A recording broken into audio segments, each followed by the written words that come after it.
నమస్తే, welcome to our channel. నేను ప్రియా కౌశిక్. ప్రస్తుతం మనతో పాటు సీనియర్ జర్నలిస్ట్ కిరణ్ పోల్దాస్ గారు. హలో సార్, నమస్తే. హాయ్ అండి, నమస్తే అండి. సార్, సింగర్ మంగ్లీది ఇష్యూ మళ్ళీ తెరపైకి వచ్చింది. తను లెటర్ రాయడం జరిగింది. అయితే ఇది ఓవరాల్గా అసలు ఏం జరిగింది అని అంటే కనుక మీకు కూడా తెలిసిందే. Rammohan Naidu central minister invitation ప్రకారం ఒక ఆర్టిస్ట్గా తను వెళ్ళి అక్కడ పాట పాడడం జరిగింది. సో ఇప్పుడు అదే హైలైట్ చేస్తూ నేను ఒక ఆర్టిస్ట్గా వెళ్ళానే తప్ప నాకు ఏ పార్టీ ముద్ర నా పైన వెయ్యకండి, అలా వేసి నేను ఎన్నో అవకాశాలు కోల్పోతున్నాను అని చెప్పేసి సింగర్ మంగ్లీ తన ఆవేదన వ్యక్తం చేసింది. దీనికి ఏమంటారు? అంటే ఆమె ఆవేదనలో వాస్తవం ఉంది, అర్థం కూడా ఉంది.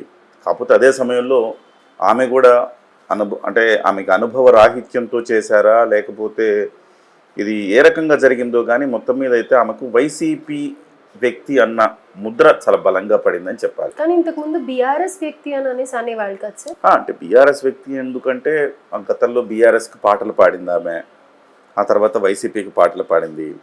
సో బీఆర్ఎస్ వ్యక్తి అనటానికి కూడా రీజన్ అసలుకి తెలంగాణ వాళ్ళు ఆమెను ఓన్ చేసుకున్నారు. వాస్తవానికి ఆమెది తెలంగాణ కాదు, ఆమె అనంతపూర్ మహిళ. అనంతపూర్ ఒక గిరిజన కుటుంబానికి, లంబాడ కుటుంబానికి చెందిన వ్యక్తి. ఆ అమ్మాయి పేరు అసలు పేరు సత్యవతి. సత్యవతి హెచ్ఎం టీవీలో నేను పనిచేస్తున్నప్పుడు హెచ్ఎం టీవీలో మేమే ఇంట్రడ్యూస్ చేసాం ఆ అమ్మాయిని. ఒక కాంపిటీషన్, మారుమోగిన పాట అని ఒక కాంపిటీషన్లో సత్యవతిని ఇంట్రడక్షన్ చేయడం జరిగింది. అందులో ఆమె గెలిచారు ఆ కాంపిటీషన్లో. మారుమోగి జానపద గీతాల పోటీ అనమాట అది. సో అందులో ఆమె విజయం సాధించిన తర్వాత ఆమె V6 అనే ఛానల్కి వెళ్ళటం, అక్కడ మంగ్లీ అనే ఒక పాత్రను ఆమె పోషించడం, అంటే రాజకీయాల్లోనే ఒక వెటకారంగా సాగే ఒక కార్యక్రమం. సావిత్రి ఇంకా సత్య ఇప్పుడు ఆ తర్వాత ఆ ప్రోగ్రాము తీన్మార్ మల్లన్న కానీ మంగ్లీ కానీ అక్కడి నుంచి వచ్చిన వాళ్ళే. సో ఆ తర్వాత రోజుల్లో ఆమె మంగ్లీ కానీ ప్రసిద్ధి చెందింది. అసలు పేరు అందరం మర్చిపోయారు. మంగ్లీ కానీ ప్రసిద్ధి చెందింది. ఆమెకు ఒక పర్టికులర్ ఒక టిపికల్ వాయిస్ ఉంటుంది ఆమెకి. అందరిలాగా కాకుండా ఒక డిఫరెంట్ వాయిస్ ఉంటుంది. దాని ద్వారా ఆమె ఈ జానపద గీతాలకు, అలాగే ఒక భక్తి పాటలకు, రాజకీయ పాటలకు ఆమె వాయిస్ చాలా బాగా సూట్ అవుతుంది. ఒక హై పిచ్ ఎత్తుకోగలుగుతుంది ఆమె. సో దానివల్ల ఆమెకు విరివిగా అవకాశాలు వచ్చినాయి.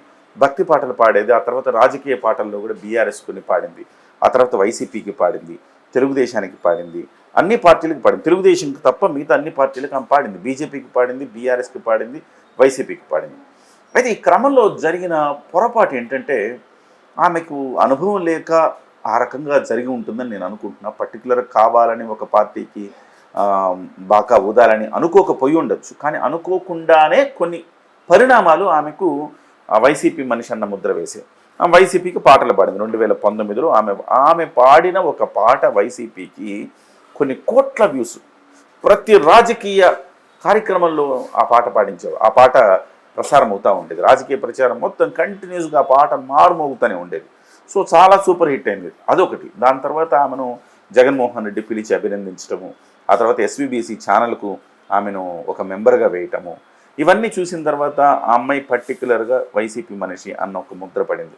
అదే సమయంలో తెలుగుదేశం పార్టీని చంద్రబాబు నాయుడు గారికి పాటలు పాడను అన్నదని చెప్పేసి ఒక ప్రచారం జరిగింది.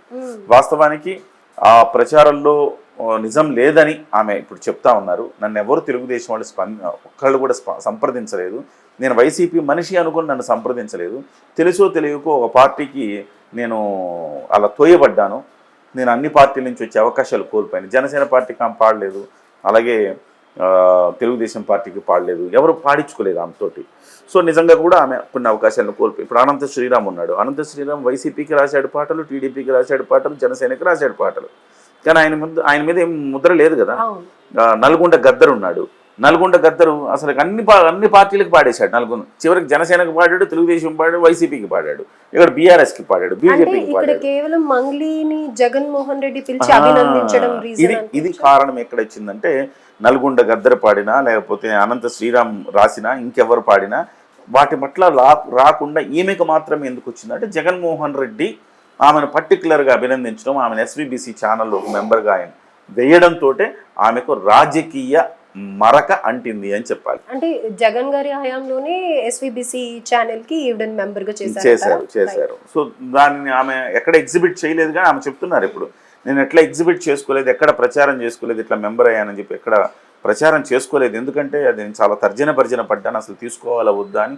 లేదు, మా కులదైవం వెంకటేశ్వర స్వామి, ఆయన నేను ఖచ్చితంగా తీసుకోవాలి కదా, కాదనద్దు, భగవంతుడు ఇచ్చిందని చెప్పి తీసుకున్నాను. అంటే ఈ పరిణామ క్రమంలో ఒకదానికొకటి అటాచ్ అయ్యి చివరికి మంగ్లీ వైసీపీ అనే ఒక ముద్ర పడిపోయింది.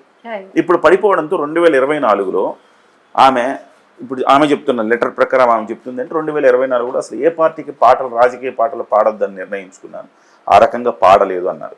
సో నేను అనుకోవడం ఏంటంటే మంగ్లీ అనుకోకుండా వైసీపీకి దగ్గరైంది, అది వాస్తవం. ఆ అమ్మాయికి వైసీపీ అంటే ప్రేమ, తెలుగుదేశం అంటే కోపం ఉండకపోవచ్చు, ఉన్నాయనే నేను అనుకోను. ఒక కళాకారిణిగా వాళ్ళు ఎక్కువ ప్రోత్సహించారు ఆ అమ్మాయిని, ఆటోమేటిక్గా వాళ్ళతో అసోసియేట్ అయింది.